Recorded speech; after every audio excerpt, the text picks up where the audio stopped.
Hey, Lincoln. Running out of room to keep all this cash. Come back and I'll have more for you.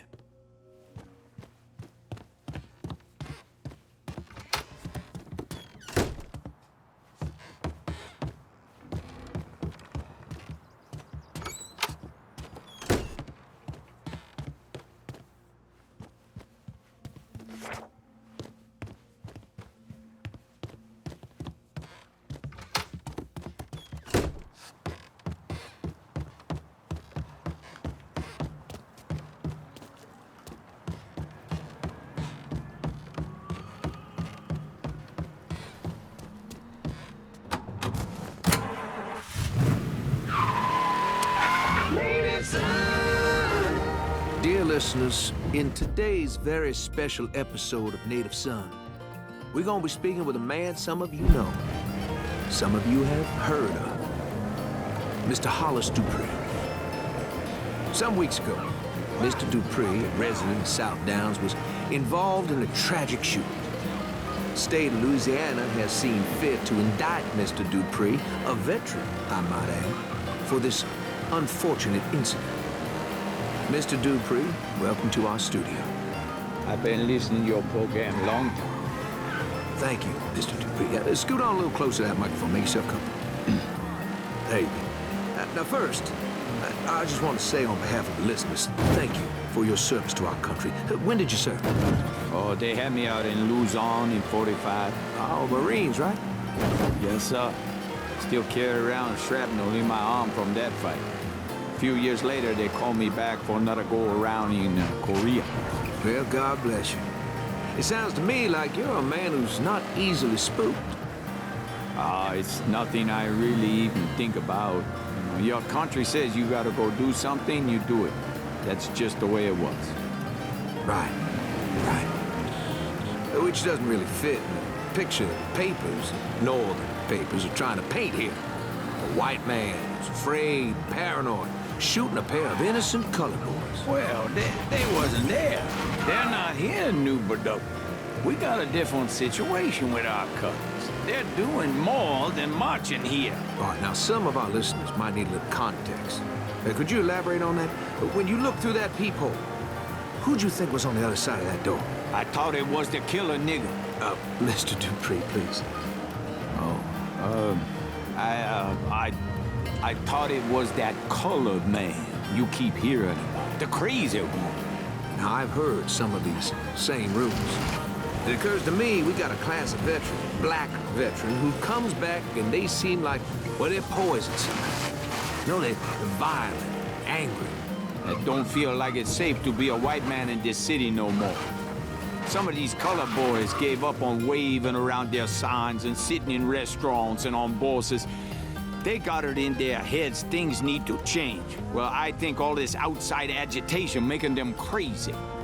And that's what you were thinking when you saw the McCall fella at the door, isn't it? You don't get many coloreds out South Downs way. What was I supposed to think when one of them comes banging on my door at all hours? Dear listener, much has been made of McCall and Harris and the fact that they served. But I understand that the U.S. government won't reveal details of McCall's service record. What's more, Harris has a juvenile record that the liberal court seems dead set on keeping under wraps. Now, don't we have a right to know if he had a violent history? Oh, yes, sir. We most certainly do. Mr. Dupree, since being released on your own reconnaissance for the trial, why don't you tell us all a little bit about what your life has been like? Well, I got colored folks yelling outside my house. Somebody threw a brick through my window the other night. Cops been out. I got some local boys that been helping keep an eye on the place. Well, I am truly sorry to hear that. We're just about out of time. Do you have any parting words you'd like to say to our listeners today? Well, I'm sorry it come out like this. I'm sorry them boys is dead. But I only did what anyone else in my situation would do. That's it. Thank you, Mr. Dupree. And thank you, dear listener. Until next time. I've been in this town so long that the law and the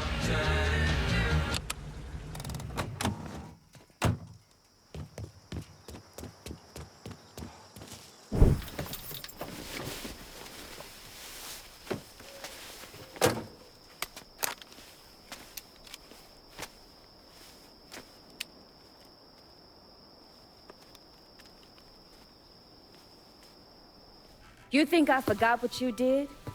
You can blame Marcana all you want, but it was your men who ambushed My us. men were following orders. We got rules. Not my fucking problem that you people don't understand it. Yeah, well, I'm about to make it your fucking problem. What shit is this, then? Goddamn. If it ain't the city's favorite pot-licking donkey, Thomas Burke. The fuck did you just say to me? Put the gun down, Burke.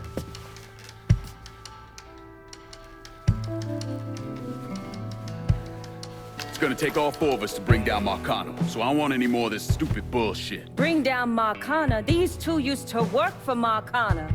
And this one? Do you know how many of my men this canard killed because Marcana told him to? Fuck him, and fuck you if you think I'm ever gonna trust Hey, these get the two. fuck out there. There's no sweat off my ass. You don't trust him? Good. Because I don't trust any of you. But that doesn't change the fact that I destroyed Barbieri's operations, killed Doucette and those other redneck motherfuckers, and saved Joe ass from Greco's men. So here's what you need to decide right fucking here now. Either fall in line or get the fuck out. Just know. Second you step out that door, your name's getting added to my list, right beneath Marcano's.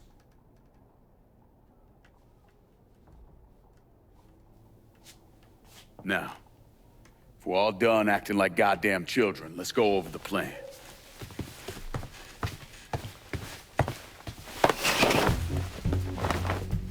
In order to bring down an organization the size of Marcano's, we need to eliminate the people at the base and work our way up. It's the same thing I did in Oz. I know the military filled your noggin with all manner of tactics and schemes, but let's not overthink this shit. Say we go out to his house and shoot him. Shouldn't take more than an hour or so, depending on traffic. And what you think gonna happen after? Everybody else just gonna lay down and die, you stupid-ass motherfucker? Cassandra's right. Just killing Marcano doesn't get us anywhere. One of his brothers will take over and we're right back where we started. So, first, we go after his lieutenants. Then, once they're killed, we seize their territory and move on to the capos. Once the lieutenants and the capos are killed, Marcano will be isolated and alone. And that's when we go after him. Hold on, what happens to those territories we get from Marcano's guys? Once it's in our hands, I'll decide who gets to run the day-to-day. I give you a district, you get the rackets and everything else. But I'm also counting on you to hold it. Keep that bastard from reclaiming it. One last thing. Y'all know that building that's going up across the lake? He's building a casino. Marcano's constructing this so we can go legit. All his money's tied up into that thing, so once he figures out what we're up to, it'll limit his options. More importantly, it's an emotional attachment. Emotions make people irrational, greedy. So that's where we hit him. Right in the goddamn heart.